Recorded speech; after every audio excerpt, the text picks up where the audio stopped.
e gostaria que os depoimentos, dentro do possível, fossem mais curtos.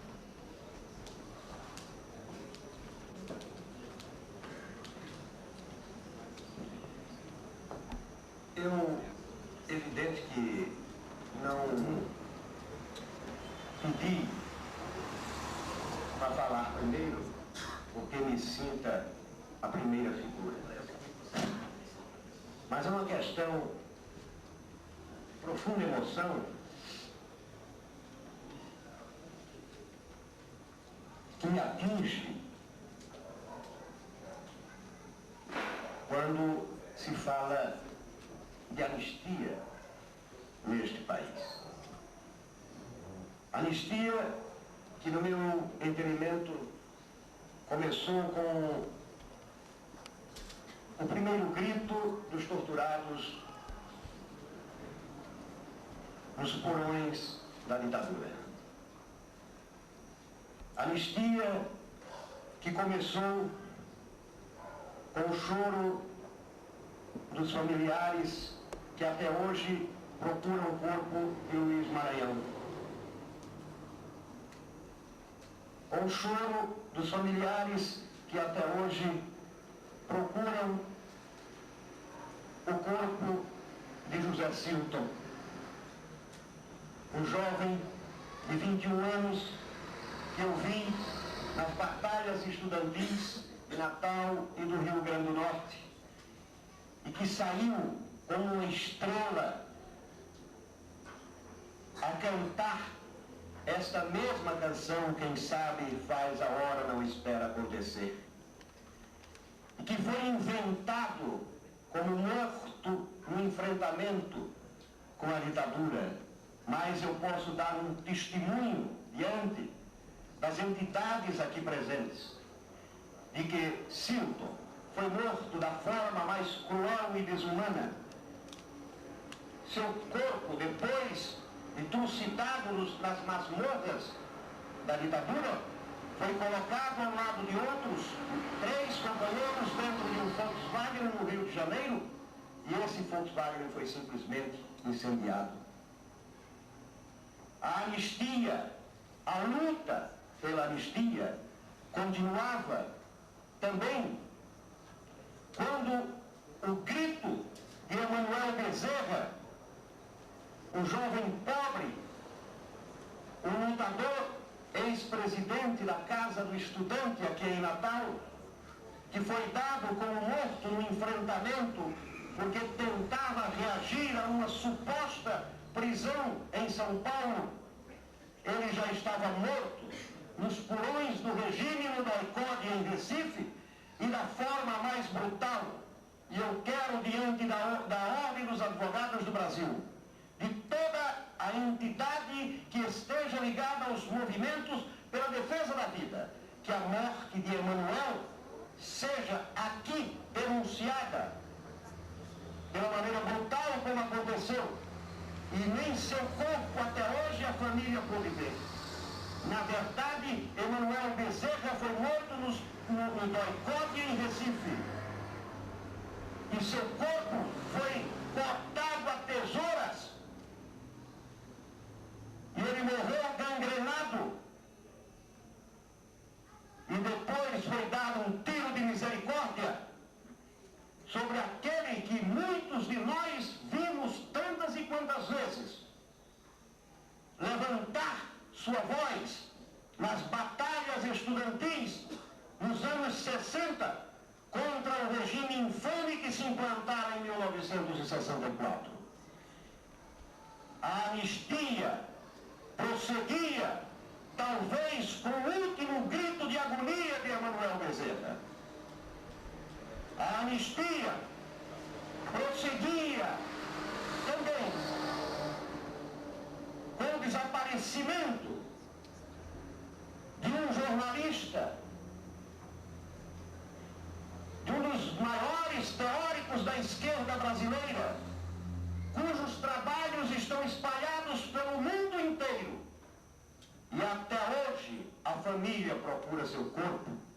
Ex-dirigente do Partido Comunista Brasileiro, depois fundador do Partido Comunista Brasileiro Revolucionário, o jornalista Mário Alves, que foi empalado nos porões da ditadura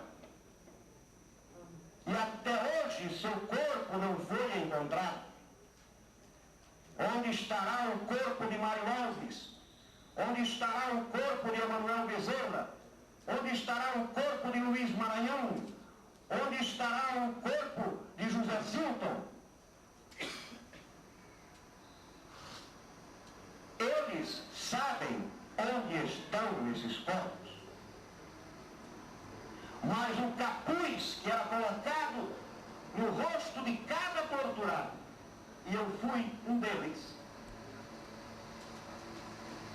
foi o capuz que se colocou diante e sobre a sociedade brasileira num período de obscurantismo, de ditadura brutal e infame.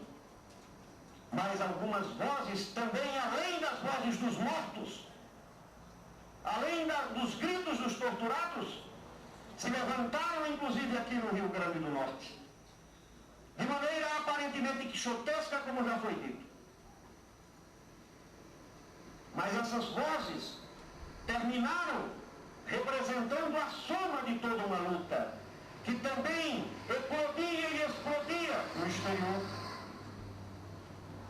Com os movimentos dos exilados lá fora, como o movimento daqueles que conseguiram romper o cerco da repressão, com o movimento daqueles que não queriam nenhum crime contra a humanidade, que queriam apenas uma palavra só: justiça para o povo, justiça para o trabalhador brasileiro, justiça para o homem, justiça para um país permanentemente dominado por pusilânimes.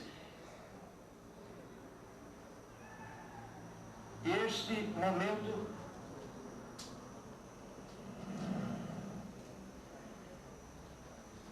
é de um homem que não vem aparecer como mártir ou como herói,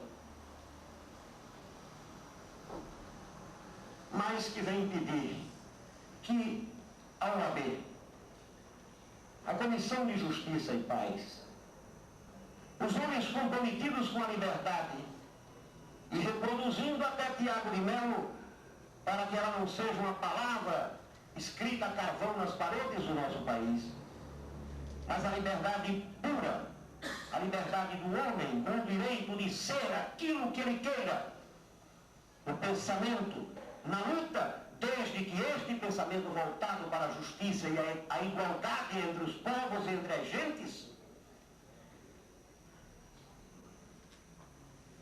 eu pediria que não se considerasse a anistia concedida por conveniências políticas conjunturais como uma anistia total e restrita. Uma anistia que não atingiu apenas os mortos, mas atingiu famílias, mas que atingiu um povo que desconhecia o que ocorria por trás das grades dos porões. Eu pediria que a OAB olhasse, buscasse quais os caminhos de se defender a vida, resgatando o direito que os mortos, cujos corpos não foram encontrados, ainda têm, e suas famílias, e o povo como um todo reclama. Eu não posso aceitar que aqueles que dilaceraram seres humanos, que degradaram seres humanos,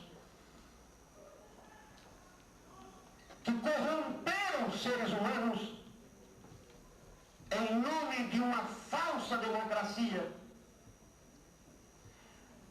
recebam uma anistia em nome de uma paz que é apenas a dos cemitérios, onde alguns clandestinos cemitérios escondem corpos até de conterrâneos nossos, que nunca, jamais foram encontrados, embora reclamados. Então eu chamaria a atenção disso. Mas ao mesmo tempo, para terminar, eu não venho pedir vinditas desnecessárias. Eu não venho pedir vingança contra os carcereiros, que são a chamada arraia miúda, que são aqueles pequenos beleguins e capachos que não podem fugir a determinações que vêm de cima.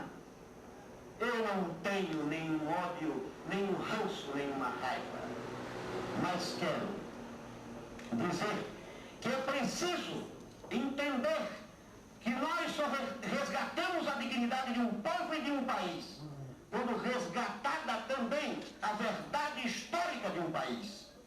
Doa em quem doer. E eu posso e assumo aqui, diante do Rio Grande do Norte, representado por segmentos tão importantes, venho reclamando, venho denunciando, venho tentando romper este círculo de ferro do silêncio para dizer, como ex-clandestino, como ex-preso político, e vejo aqui companheiros que foram companheiros meus da própria colônia penal João Chaves. No ano de 1973, eu vejo aqui companheiros de outras lutas também. Mas não posso calar.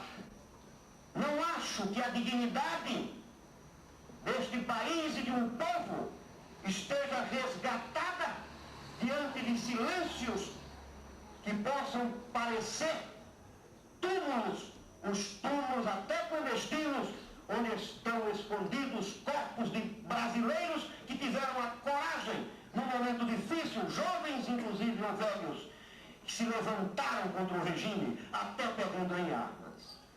E há hoje ainda, neste país e neste regime, muitos galgando ainda, outros já, no topo de alguns cargos importantes desse país, que foram não apenas partícipes, mas foram dirigentes de um processo de obscurantismo, de um processo de torturas.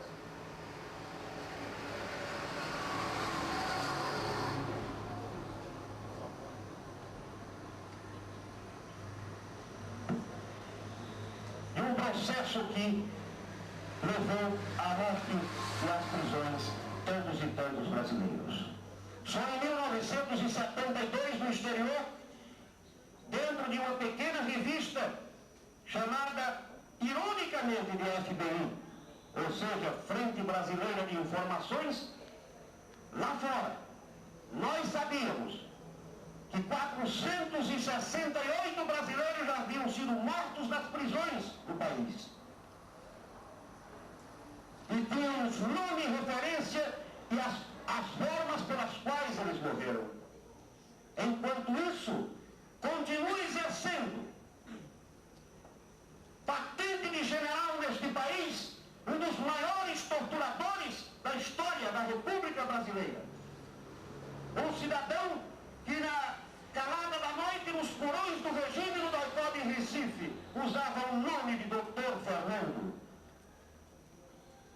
Dr. Fernando, que chegava ao requinte de ler a Bíblia antes de submeter um prisioneiro político à tortura, ao choque elétrico, ao pau de arara.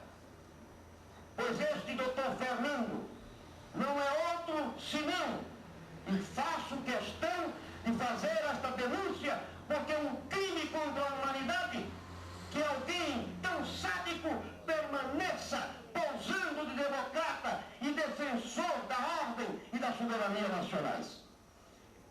O verdadeiro nome dele, que na época era Coronel Curcio Neto, hoje é general,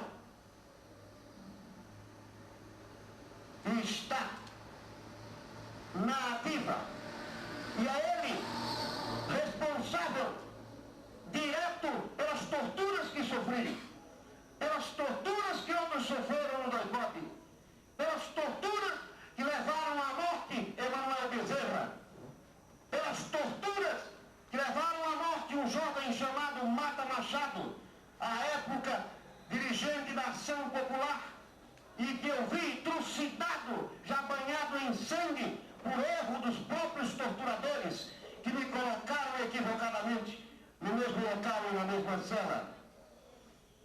Estes crimes não podem permanecer impunes em nome de uma falsa paz nacional, em nome de uma falsa democracia que não será construída sem o respeito à dignidade daqueles que entregaram suas vidas e que foram trucidados pelos que, entre muitos, defendem e condenam os que tentam denunciar esse tipo de crime. E a isto chamam de revanchismo. A isto, senhores, eu chamo de dignidade, de resgate da história de um povo, de uma gente. E falo como um homem que sente na carne, que sente na alma e que sente no coração o que todos os companheiros que ainda deverão prestar seus depoimentos deverão ter passado. Eu quero agradecer e dizer a vocês, com toda a honestidade, com toda a sinceridade, a anistia é ótima. A defesa da vida é excelente. Mas eu não acredito que nenhum advogado, eu não acredito que nenhum ser humano, eu não acredito que nenhum cristão, eu não acredito que nenhum comunista possa se sentir realmente livre se considerar que a indignidade e a violência contra o ser humano desarmado, sem ter o direito de ver quem é o seu algoz, permaneça impune. E é em nome dessa dignidade e em respeito aos companheiros, aos lutadores do povo que já passaram pelos porões do regime e aos que morreram, que eu digo, eu quero ajudar a defender a vida, mas eu não quero morrer sem denunciar os que atentaram e praticaram contra a vida um crime contra a própria humanidade. Muito obrigado.